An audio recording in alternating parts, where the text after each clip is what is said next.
Okay, well, it's been an exciting day. I took Rocky to the nail trimming girl at the pet food store and we got his nails trimmed. He was a little grumpy. He wasn't too happy about it, but still, we did it. And so that's all done now, anyway. Um, yeah, now I'm in Perth. I'm at the Metro store. I just bought some nice chicken and some scalloped potatoes and some bread and a nice chocolate cake again, like the one I bought last week. I like that cake, so I bought that. And getting ready to head back to Smiths Falls now with all my loot in the car. I got a 30% discount on the chicken and the scalloped potatoes, so that was all right. Yeah, anyway, when I get back to Smiths Falls, though, I have to buy ice. That's one thing I have to do. And because I'm going to need it for the refrigerator. And yeah, that's about it. Anyway, well, I'm reading stories on the interwebs, and yeah, it's bad in Canada right now. It's really bad. In British Columbia, the Human Rights Tribunal just awarded a woman who was in the process of oh, what's the word that they use now? Transitioning to become a man, $10,000. Now, I'll tell you the story as it was written in this article. Apparently, this woman and the other woman were friends. Okay, there was a woman who owned some property, and she was friends with this other woman. And the other woman kind of fell on hard times like I did. And her friend who owned the property invited her to come and park a camper on her property and to live there until she got back on her feet, basically. And she was paying a little bit of rent. She was paying $200 a month in rent for a spot there or whatever, you know. And this was the arrangement they had worked out. Anyway,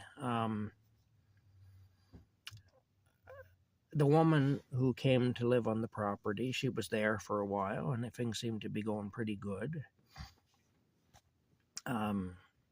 She went on hormonal treatments because she wanted to, I guess, begin this transition to go from being a woman to a man, at least in appearance, you know.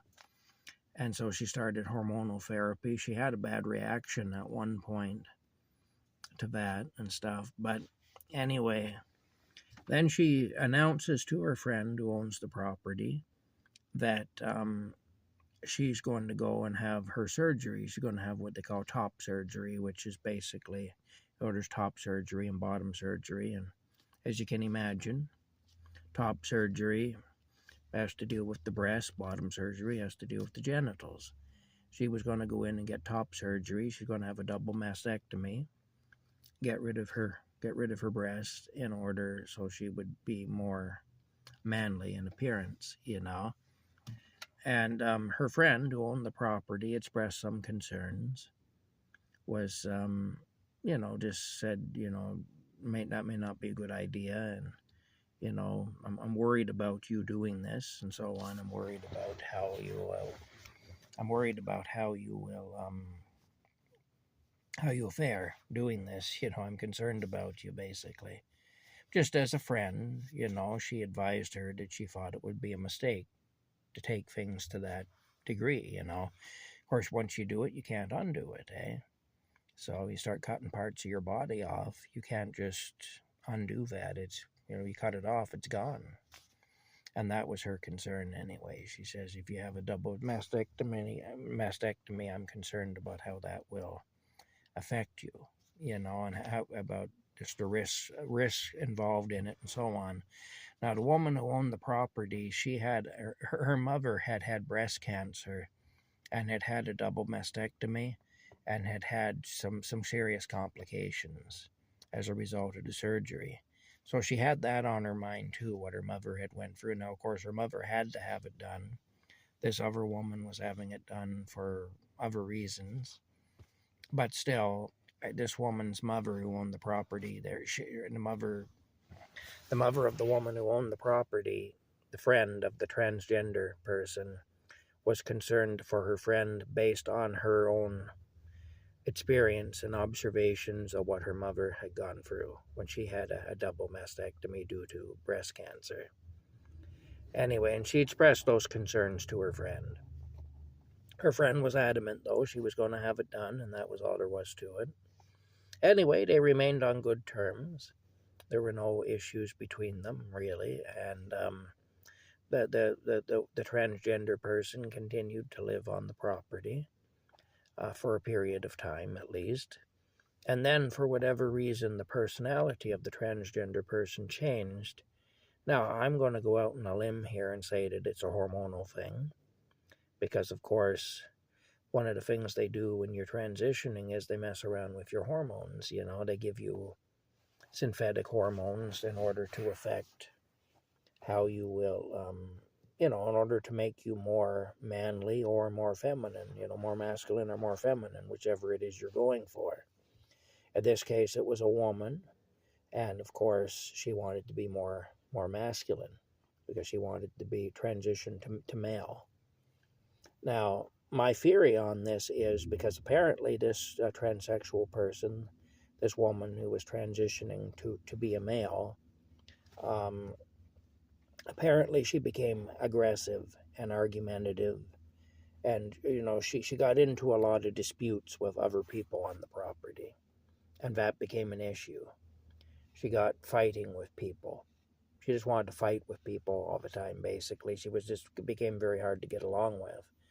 Now, I mean, I know that female hormones tend to affect women and also men who are transitioning to become women or become transsexual women or whatever. My personal opinion is that that's not a real woman, even though I'm probably legally required in Canada to say it is. I don't buy it. It's not a real woman. That's a forgery as far as I'm concerned. But that's just my own bias anyway. And I'm just being 100% honest here. I do have a bias against that. But, however, putting my own bias aside, I do know that female hormones tend to affect women and also people who are taking them, men who are taking them to become women. I'll put it in quotes because it bothers me even to say that. They affect them in a certain way. Generally make them more emotional, make them more reactive, make them more, less rational, and so on.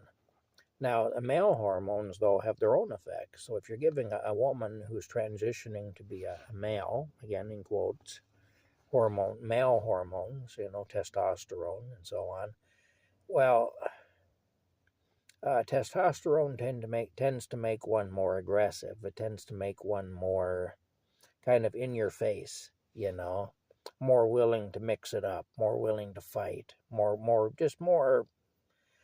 aggressive, more assertive, more likely to get into a situation where they're going to have a big fight, or where they're going to actually end up becoming a pugilist. They're going to end up in a fist fight or whatever. Well, I don't know if it ever came to that where there was a fist fight, but there was definitely some serious disputes and arguments between this transsexual person and other people who were on the property. Why they were on the property, I don't know. I don't know if there were other people staying on the property, or if it was people who were visitors or family or people who were working there, or what. I just don't know. But whatever the reason, there were other people around, and this transsexual person began to get into some really, really big disputes with them anyway. And at that point, her friend who owned the property told her she had to leave. Said, we can't have this going on here, we can't have this constant drama, these confrontations, and so on. That has to come to an end.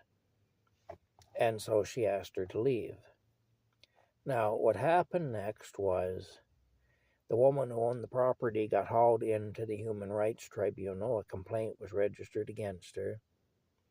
A case was made against her. And the outcome of that was that the tribunal agreed with her that she hadn't evicted her friend due to her transitioning.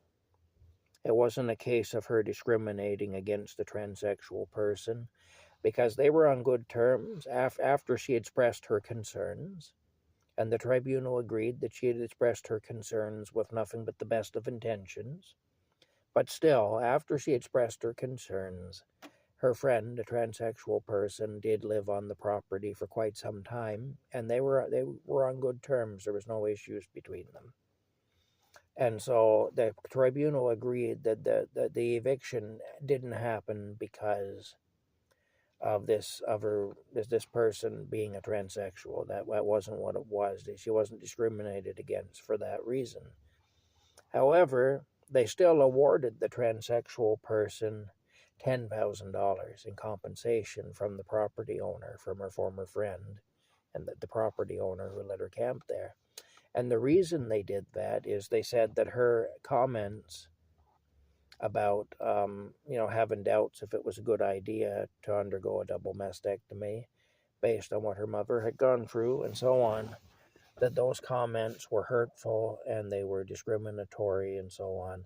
And so they said that this woman owes this other one $10,000.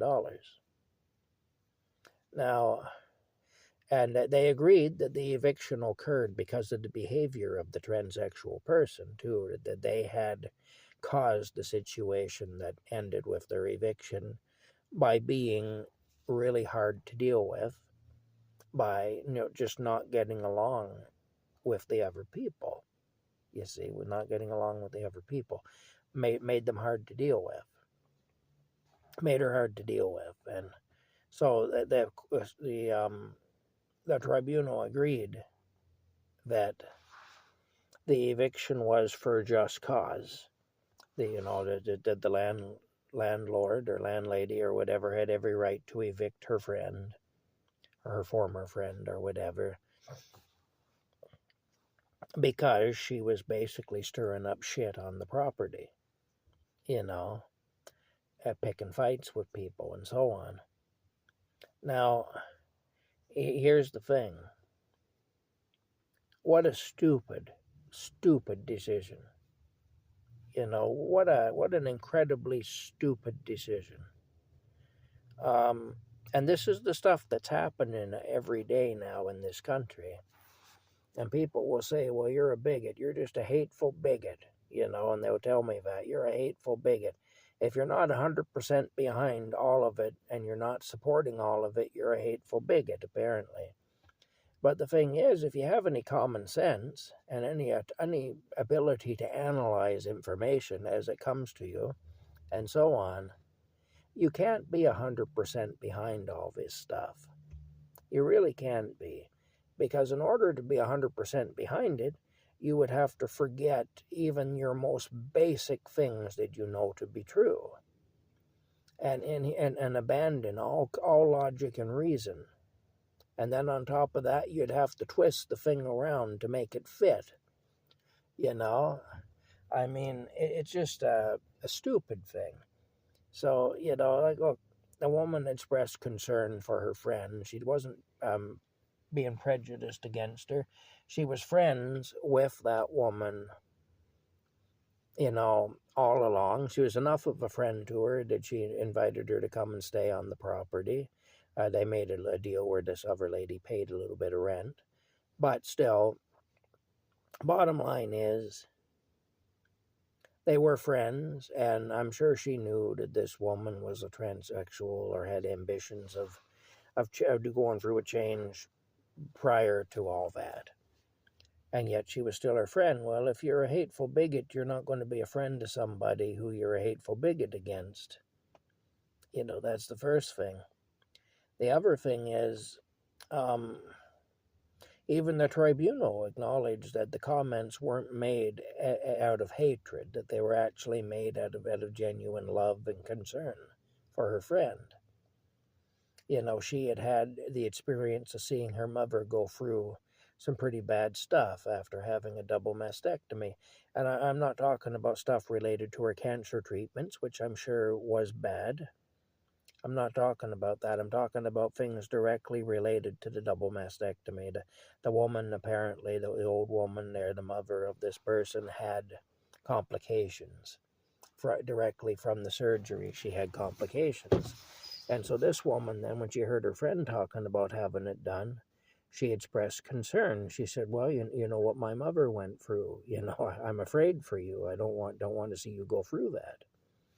And that was taken as they said that was hurtful and she shouldn't have said it, and therefore she's got to pay $10,000. They acknowledged the eviction was perfectly lawful and reasonable, that this person's behavior on the property was not good. They were picking fights with people. They were bringing drama to the place, and so on. And so they were asked to leave, and the tribunal agreed with that. They didn't have any issue with that. But still, they found a backdoor way to try and force this woman to pay $10,000. Now, she's appealing it, so who knows where it'll go. It'll be more time, money, and expense, though, over stupidity. I mean, even if she wins, she loses because the process itself is a punishment. With all that you have to do, all the money you have to spend, and everything else to try to clear your name. It's a totally unreasonable thing, anyway. But that's just one story from this country. It's just one of the things that happens here. I was watching another video this morning there where a couple of police were preventing a guy from walking onto Parliament Hill. It was during some situation where the Palestinians were protesting. And the cop asked the guy, there were cops there, security right there, you know, and as you were coming onto the property. And the cop asked the guy straight out if he was a supporter of the nation of Palestine. The guy said he wasn't, no. And so the cop said, then you can't come on to Parliament Hill. Now, Parliament Hill belongs to the people. Parliament Hill is the equivalent of Capitol Hill in the United States. You know, I mean, it belongs to the people. It's where our houses of parliament are. It's where our federal legislature is. You know, it belongs to the people. That man is one of the people. And he's told because he doesn't support the Palestinian state, he can't come in. Now, everybody's got their own ideas about Palestine and about Israel and about this and that and the other thing. And that's fine. Everybody's entitled to that. But yet, that guy was not entitled to that day.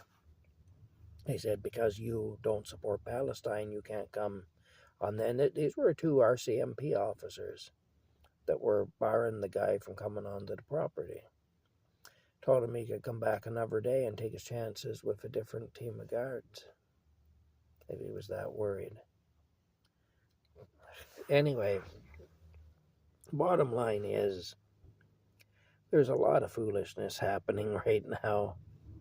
Now, I mean, with that video, there was some sort of a protest going on where the Palestinians had an organized protest on Parliament Hill. But, you know, that guy was asked a question about his opinion, and he answered the question. He didn't threaten violence. He didn't say, I'm going to go in there and harm people. I'm going to go in there and pick a fight. I'm going to go in there and do this or that. He never said that. All he said is, well, no, I don't support the Palestinian state. Now, he qualified it by saying, I do support the Palestinian people, though. You know, he did say that. He qualified it by saying that he did support the Palestinian people. And anyway, for that, he was told he couldn't come onto the property. There are so many stories like this. There are so many things happening. And honestly, that's why I get the way I get. I see this stuff and it just irks me, you know. It seems like there's just a total lack of common sense. On top of that, this week, Tamara Leach and Chris Barber were convicted of mischief. They could be facing up to 10 years in prison. It probably won't come to that, but they are convicted. And Tamara Leach has already spent more time in jail than some people who have committed serious crimes. You know, she spent more time already in jail than some people that have done bad. Times that she was held in pretrial custody and so on. The bottom line is, though, again, in my opinion at least, it's a miscarriage of justice. And even the crooked courts in this country did rule. It's one of the few victories we had, really. But they did rule that the use of the Emergency Measures Act, which is what the government did, which is basically a thing that suspends all civil liberties and turns the country into a police state, that the use of the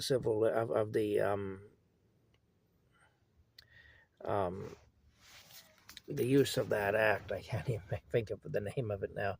It was called the War Measures Act, and then it changed to it, and they named it something different in 1988. They changed it to a different name, but it was the War Measures Act prior to that.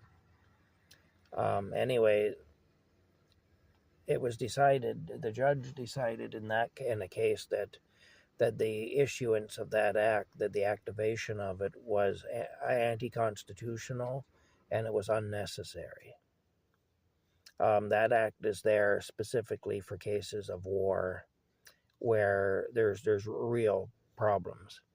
Like back in the early 70s, Justin Trudeau's father, Pierre Trudeau, who was prime minister at that time, declared the War Measures Act, and all civil liberties in the country were suspended, and the country became basically a big police state. And there was abuse. There was abuse of power when that happened, too. There were some police who did terrible things, and stuff. So, I mean, but at that time it was necessary because there was actual terrorism taking place. Buildings were being blown up. Bombs were being planted in mailboxes with a tripwire. So when you pulled the mailbox open to drop your letter in, it would pull the tripwire and it would set the bomb off. The mailbox would blow up in your face, kill you and anybody anywhere around there. There were 2 kidnappings. One of the victims was released unharmed. The other one, who was somebody that had something to do with the British consulate, was actually murdered, and his dead body was put into the back of his car, into the trunk of his car. And that's where he was found dead, was in the trunk of his car.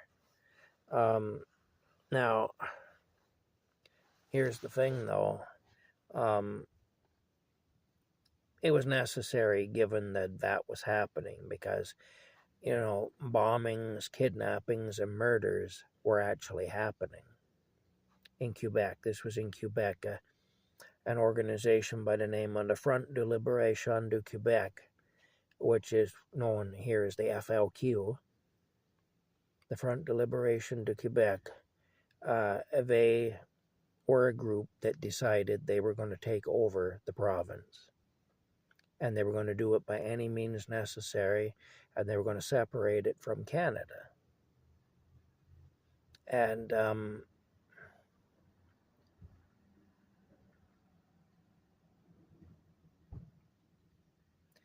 anyway, the bottom line is it was necessary then. This time when Justin Trudeau declared it, it was not necessary, and the courts have upheld that it was not necessary. And so these mischief charges and everything else should have been thrown out. They weren't. There's now these convictions to be dealt with. It's wrong. Shouldn't be happening. But again, it's yet another chapter in the life in this country. On top of that, now Trump has become the boogeyman. Everybody's scared of Trump. And all the Americans are going to do this. The big bad Americans are going to do this. They're going to do that. In the meantime, and Trump is being blamed for our situation here, for how bad things have gotten. You know, it wasn't Trump who suspended our civil liberties. It wasn't Trump who ran our economy into the ground. It wasn't Trump who opened up our borders and let all kinds of assholes in here who shouldn't be here. It wasn't Trump who did any of that. We did that. Well, I mean, the government did it, not us personally. Although some people supported all that, you know, for what reason I don't know, but they did. But the bottom line is, you know, we're saying, oh, it's because of Trump's tariffs. Well, okay, Trump's tariffs are definitely not going to do us any good, but we had serious problems prior to that. You know, we did, and people forget about that. But anyway, the enemy is not in a foreign country. The enemy is here. The enemy is within. It's each one of us who is the enemy, should trouble arise. Yeah. Anyway, that's where we're at. That's what's happening here at Camp Crazy, or well, not at Camp Crazy, because I'm in the Metro parking lot in Perth, but a Metro grocery store parking lot. But that's what's happening anyway, in the world, I guess, in Canada in particular. A lot of silly stuff's happening here. You know, it's wild. Anyway, that's it. We'll see you later.